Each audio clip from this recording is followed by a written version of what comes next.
근데 특히나 여권 이야기 좀 이어가자면요. 여권의 대선 주자들 좀 나란히 이 청년 겨냥한 정책 제안을 막 내놓고 있습니다. 이재명 경기도지사가요.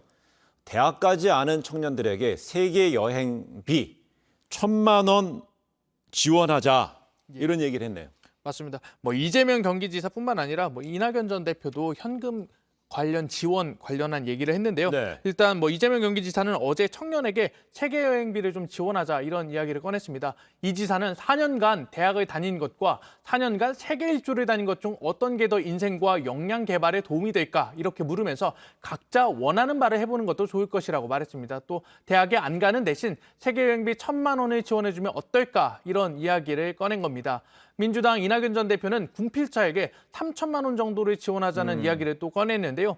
유튜브에서 군 복무를 둘러싼 남녀 평등 이슈에 대해 이야기하며 모병제를 단계적으로 확대하는 것이 합리적 해법이라고 하면서 그러면서 의무 복무한 남성에게 위헌 판정난 군 가산점 대신한 인센티브를 주자고 했습니다. 제대할 때 사회 출발 자금을 한 3천만 원 네. 장만해 드렸으면 좋겠다 이렇게 말한 겁니다. 네.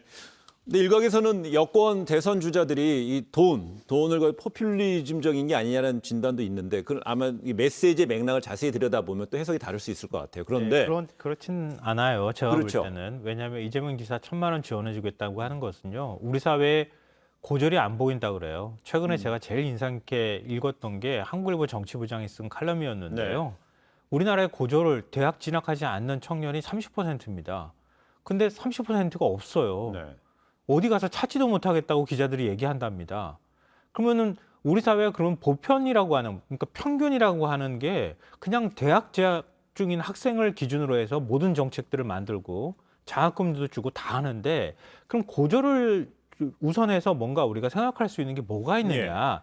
이 얘기를 하면서 다른 혜택은 대학생들이 다 받고 있으니 고졸 출신들에게 세상을 경험할 수 있는 기회를 주는 것도 좋지 않겠느냐 이러면서 나온 얘기예요. 그 네. 1,000만 원이라는 게. 그러니까 맥락이 좀 다르다는 거죠. 이렇게 뭐 얘기가 나오다 보니까 국민의힘에서는 일단은 뭐 현금 지원성이다 이런 비판이 계속 나오고 있는데요. 뭐 박기영 부대변인은 이재명 지사를 향해 이미 대통령에 당선된 듯 책임질 국리뿐이다 이렇게 얘기하면서 허경영 씨를 존경한다더니 정책마저 허경영 씨를 벤치마킹하는 것이다 이렇게 비판하기도 했습니다. 네. 또 윤희숙 국민의힘 의원도 맹목적인 진학을 유도하는 것도 문제지만 무조건 대학 안 가면 1,000만 원 준다. 이것 역시 비전과 책임 없는 포퓰리즘이다. 이렇게 비판했습니다. 또 홍준표 무소속 의원도 잔돈 몇 푼으로 청년을 유혹하는 데 열심히 일하며 이낙연 전 대표의 3천만 원 그리고 이재명 경기도지사의 1,000만 원 이 두 가지 정책을 동시에 공격하기도 했습니다.